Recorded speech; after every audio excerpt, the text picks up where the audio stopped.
Hello, St. Patrick's. I'm here with Father Daniel. We're coming to you from Father Daniel's living room. How you doing, Father Daniel? I'm doing good.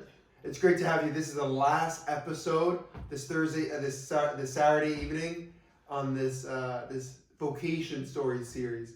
We've listened to 5 of us so far. We're really excited to have you on tonight, Father. Thank you. So how's everything going? It's going very well. Irrespective of the challenge that we have, we are trying to accommodate and to move on. So it's fine. So what are you drinking tonight? I'm drinking tea prepared for me by Ronnie. What kind of tea? Is there anything hard in it? Since you prepared it, I should know. It's good. Oh man, so let's get right to it, Father Daniel. When could you tell us where you grew up, who was in your family, your childhood a little bit? Yeah, so as you know, I'm from Africa, Ghana to be precise. And I was born in 1975, 30th of May. And I'm born into... 13th of May? Yes. Is that Our Lady of Fatima? 30th of May. Oh, 30th of May, yeah. So we were three, two boys and one girl. The boy, my senior brother died just before I came here. I'm sorry. So it's now left with my sister and myself and my father. My mother is also deceased. I'm sorry. So now I have a very small family. My sister had three children. One also passed, at the age of 11. And now the good people here, some of them may be aware, and I shed tears on the altar on that day, and they showed a lot of love. I thank all of you.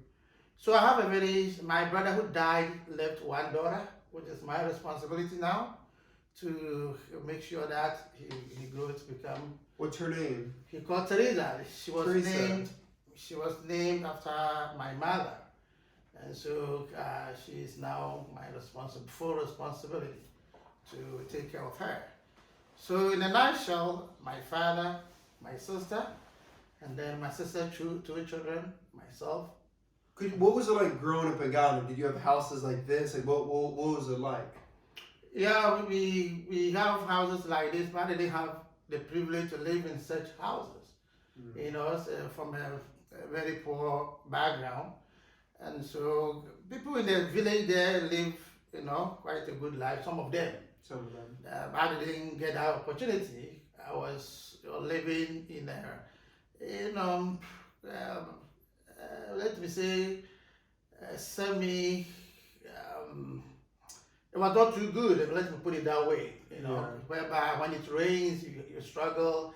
The other time my big brother, Jeremiah was sharing, it reminded me of those moments, like a picture like that. And so it was from there that I got my vocation, from that kind of environment that I got my vocation. So, yeah. When did you first think about being a priest then? Yeah, I think at the age of 11 or 12. But my mother, who is deceased, may she rest in peace, she told me when I was a toddler, I can't remember, I was always interested following the Pentecostal pastors when we are going to church. They are taking me to church. To Pentecostal churches? Yeah, when I see the pastors, when maybe they are going and then they see the pastor on the road, oh, okay, I'll be crying. Why? I'll be crying to my mother, I want to be like them. And I was in the parish whereby there's these Franciscan friars from America. I think they were from Texas. Yeah. So they came, and then that is where the way they were giving, I was an altar boy, and then every day we go there to serve, and from there I got the interest to become a priest, a Franciscan priest, precisely at that time, because they were Franciscan, they were growing us to become one of them. So through that, we were 7 people who went to the seminary, who went for the exams, and 2 of us passed. And then I continued to become what I am today. Wow. So I went to the minor seminary, 1989, and then I went through it till 2004, where 15 years. I completed with my, who I am now. Wow. what was I asked a couple of the other priests, it's like, was there ever a time in seminary that you're like, this isn't for me? Like, I want to get married, I want to have just the wife. Not and at all. Not you were committed the whole time. Not a single day I was anxious to enter into the ministry. I don't know what I was anxious. I've never regretted. Now I keep on telling my friends, irrespective of the challenges we have in the ministry, if I die and I come back, I want to be a priest. Let's go. Okay? Yeah, I've said very noble institution, and I love it. I do it with passion. That shows so much. So many of these nights, these past several weeks, whenever we're at dinner, you're getting a phone call. Just this past dinner, we had another phone call, and you after dinner before we had the cheesecake. Give the Caldwell's grandmother. You or she's the other side of the family. I'm sorry, but you had to rush off to get to go anoint somebody. Yeah, I love it. So it's obviously like while you're in seminary, you're always excited for that ministry. But it hasn't left you since you've been a priest for all these years. No. Praise God, what a gift. Could you, so in the past we talked a little, not really on the show, with Father Noel, I know in the past, I've talked a little about the indigenous animals of like the Philippines. Like Father Noel had a monkey named Barbara. Father Noel's our camera guy right now. Did you have any pets growing up? No, I'm not. What are the common animals in Ghana? Well, we have sheep, we have goat, we have antelope, elephant. All of that. Have you seen wild elephants? Oh, I've not seen it myself, but I know they are around because I was in the forest area, and then I know they exist. They are there. Wow. Yeah, but I was more into my work. So, could you tell us about the day of your ordination, or maybe the day of your first mass? What was that experience like? Yeah, like I told you, I was very anxious, and we were in a diocese whereby my Archbishop introduced a program. They call it immersion. That is where we can hear the pastoral year, what you are doing. But my bishop introduced in the country at a certain part of the country where I was going for my seminary. We call it immersion because after your third theology, he asks you to leave the seminary. You don't go to the parish, go and find a job. After your third year of theology? Your third year, put down your cassock, go into the world, get a job to do. And then after 1 year, reapply. Then you go to the deacon class. Wow. And so I can't imagine us doing that. Yeah, so a lot of the bishops criticized my bishop at that time, but he said, no, I know what I'm doing. I want them to experience, because like I told you, I went to the minor seminary. And so all my days were in the seminary, go to school, I didn't have the chance to experience how the life is. So he felt that the young people coming out, they don't have the experience of life. Yeah. So he asked them to leave the seminary for 1 year, and then so from there. What did you do that year? I went to the hospital. Yeah, I went in the hospital, and then for a year, and I got a lot of love for the hospital work. In fact, the pastor that I lived with, with the parish that I was attending mass, the man wrote a recommendation to my bishop that they should put me in the hospital when I finished, because I was really into the work. And so that is how. And so we were all anxious to become priests. That day, my Archbishop, who is now Cardinal Texan, is in Rome now. Wow. He will not give you the dates. So he will play with the dates of your ordination. So the anxiety. Oh my God. You know when this is coming. So, but at the end How of do you tell your family and friends if they want to come? Exactly. Cardinal, what are you doing? Yeah, exactly. You know the picture. That is what's happening. But at the end of the day, we got ordained. We were 12. 2 of us were dropped. He dropped 2, and then 10 of us. And then one of the 2 that he dropped, one came to the United States. He's now in Texas. A priest? Yeah, he's now a priest. Is he a good priest? Yeah, very good. That's great. He had then now be given a pastor position. Wow, win for the U.S. So yeah, he's in Texas. One of the parishes in Texas. And so I was very anxious, very happy. My family, they were happy. My friends, I was very happy. And I'm still happy as a priest. And I enjoy it. Yeah. You can see by the smile, Father Daniel. Yeah, I enjoy it. I love it. Wow. Yeah, I love it. Irrespective of the challenges, I love it. It's a very novel. What do you love about it? What I love about it is that it's a divine work. You understand? It's a divine work. It's a thing. It's a ministry. Like my big brother said. I keep on telling people in the hospital that I don't do a job. I do a service. I don't work.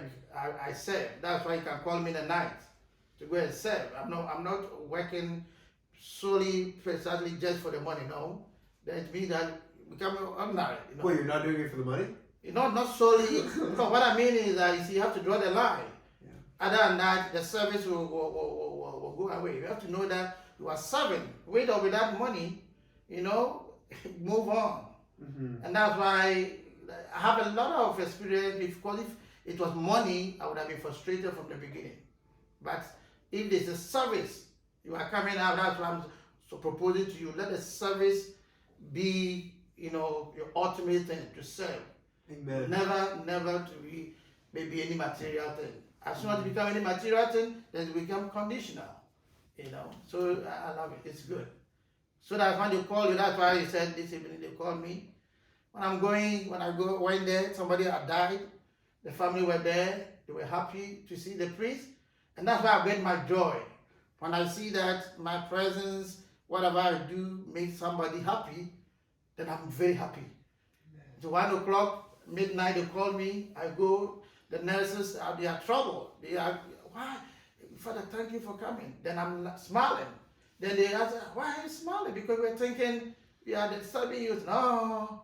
The whole of Huntington, they needed somebody to represent God. And then he said, call this young guy to come and represent me. And you think that is a joke? And so I think about, the service aspect. That's why I said, you need to love it. And when you love it, it's sweet. I shared this story with some of you guys at a daily mass. And one day where I was in Poland, and myself and a few seminarians walked into this Irish restaurant in Poland. And we joined this group from Paris, France. We started talking about the joy of the church. And right before we left, I asked them for one piece of advice. And they all whispered together, asking what they should say. They turned to all the seminarians and said, smile as a priest. Yeah. If you're smiling, everyone around you will smile. Yeah. Father Daniel, you've lived that out. You've, in the midst of the suffering, I think at Northwell Hospital in Huntington, you've been there for the nurses, you've been there for the doctors, and especially you've been there for the patients who feel so alone, and you're there, and you represent God. So from everyone here at St. Patrick's, from everyone here at Huntington, thank you, Father Daniel. Thank you for representing God. The last question of the night simply be this, Father. If you knew there was a young man discerning the priesthood, what would you want to tell him? Not me, not a young man who hasn't entered seminary yet, who is thinking about the priesthood. What would you want to tell him? First of all, I will really congratulate him and thank him. I'm always touched to see young people expressing to be priests, particularly in this modern time. Mm-hmm. I am seriously touched when I see a young person who is like you, with a youthful exuberance to do the work of God. Because we have in a society whereby things of divine have been turned upside down. So now the youths, they are not so much inclined to become priests. So when I see a priest, somebody who has expressed that I want to be priest, first of all, I say thank you for that kind of decision. And then I will, let me know that it's a very noble work, and then take him through, counsel the person as much as possible. Depending on the level of the person, you don't have to bombard the person with a lot of things, because you can't take certain things. But beginning, you have to encourage the person, and then Courage. So that the person can develop some kind of trust. So that he'll be open to me going forward. That as he's growing, your journey it's a journey. Amen. So that you grow the person along the line. And as it's going, maybe if there's any challenge, you open up, then you are opening up. But if I see a young guy like you yourself, it's just wonderful. And that's I keep on telling you in Huntington Hospital, they keep on telling me that the guy is good. You gotta be careful some of those young, beautiful nurses. I gotta stay away from some of that. Yeah, so it's a very wonderful thing. I pray that we get many more people to join, and so it's a good thing. It's a good job, and we pray for many young people to join. Now, like any other profession, it has its own challenges, but that makes us, who we are. God is there. It was not easy for Jesus himself, but he stood firm. He showed the way. Let's and go. So you have to move on. You get a point? So I think that it's a good thing. It's a good thing. So I would tell the young guy that you have taken a good course. Just keep on focusing. Stay with your Bible. Do things that are religious, because there are a lot of things which are, out of the way in the society. And so the children get distracted. A lot of distractions, so you need to guide them, the thing to watch on the TV, the thing to the social media. A lot of challenges are there. These are all the pressures that the young seminarian is facing. Those days they were not there. Jeremiah's time, these social media were not there. Now they had like stones back then they were writing on. Exactly. So they were not exposed to all of these. They are good in themselves, but they are also, the same thing, our challenges, to the ministry. Father Daniel, thank you. Thank you so much for your joy, Father Daniel. Yeah. Thank you so much for your smile. Yeah. Thanks for being a mentor to me and everything you're doing at the hospital. Yeah, and I want to also thank you, for assuring me that you support me in my project. So that when I Yes, I want to talk about that. I want to ask you. So when I first came, Father Daniel was showing me in the hospital, was explaining how to do like chaplaincy work with me, chaplaincy ministry really with me, and he explained you were getting a master's in like healthcare. Yeah. And when you originally explained it to me, you said, you just want to understand better. So when the doctors are making the decisions, you want to know what's going on. Later on, Holly Blakely, one of our old parishioners, now becoming a missionary charity, Mother Teresa's order. She explained that the reason you're doing it is because you're creating this nonprofit, so you can go to the rural parts of Africa, like in these like vans or have doctors or nurses or whatever in them, and to bring medical supplies to the rural areas of Africa. Father Daniel, that is amazing. That's absolutely amazing. Could you say anything you want to, or is this like secret? Yeah. Like, what could you say about this? Yes, I know you asked me about it, and it's a project I am very passionate about it. But the first thing that you said is the case that my being here and my schooling is to upgrade my knowledge in healthcare. Because back home, I was the director for health. In the diocese, I was in charge of our hospitals for the diocese. So as I'm here, somebody is acting in my office. And so I'm here to upgrade my knowledge in, standard of good health care, the good standard. And but while I'm doing my course, there was something about the course, one aspect of the course is social responsibility. Okay. And that aspect is more of how do you give back to society? What do you do different? Okay. So the professors keep on, and we write papers on it. So I keep on asking myself, how do I go back and become a different administrator? Because if I go and I just do the normal things, okay, put this down here, management, then my mind went to what do you give to your people? Then the healthcare can in that. Why don't you get something, prevention of diseases, education. So then I started praying over it, and then I have to call my people in Ghana. So while I'm here, I do a lot of communication with them. So we came out with a logo, we came out with a name, we came out with everything. What's the name of it? Rural Go Health Foundation. Rural Go Health Foundation. Rural Go Health Foundation. Yeah, I'm completely sold. If I become a pastor, you're coming in. Yeah. We're gonna raise money. It'll be great. I'm gonna come out. Father Biscuit, we're gonna come to Africa. Check out Father Jeremiah. So you're gonna come too? He's kind of old now. I don't know. I'm going with my nurses whom we are training. Oh, the nurses, all these, it's just the complete all-stars. What I've seen, Father Daniel, there's like all, like everyone in the rector, like all-stars, like Father Noel was leading 2,000 young people as the director of youth ministry in his diocese. He has a non-profit serving several thousand people, and then you're creating a non-profit to go back to the rural areas of Africa. Like, what? Like, this is absolutely amazing. It's amazing to learn from the five of you this past year. We're running out of time though tonight, Father Daniel. Thank you so much. Thank you for your joy. Thank you for your yes. Thank you for everything you're doing for the people of Huntington. I want to ask you guys to please continue. Please continue praying for Father Daniel. It's a very hard ministry, as you can tell. And every time I ask Father Daniel, "Are you tired?" you always say no. And I'm like, "Why did you fall asleep when Father Jeremiah was speaking?" I'm so happy. Father Daniel, thank you for coming on the show. St. Patrick's, this was the last episode tonight. Thank you so much for tuning in.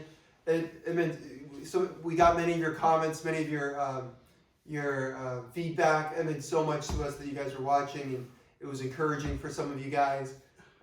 We were starting the house blessings, I think, this Monday. Please, if you don't have your name on, feel free to put it on. Father Jeremiah's got something? Jeremiah's? Yeah, it is really wonderful, to experience the universal church. The universal church, amen. Being present in St. Patrick's. Father Bissick, I don't know if this is public yet. Father Bissick's talked about what the international mass we want to have. We have 4 different languages we speak natively. If you count Italian, Father Bissick's, that's 5 languages in the house. I can speak German also. German, 6 languages. I can do sarcasm pretty well. So, guys, St. Patrick's, thank you so much for tuning in. God bless you guys and stay safe. God bless you. God bless. Thank you. Oh, I don't know what we're doing. Here we go. Oh, man.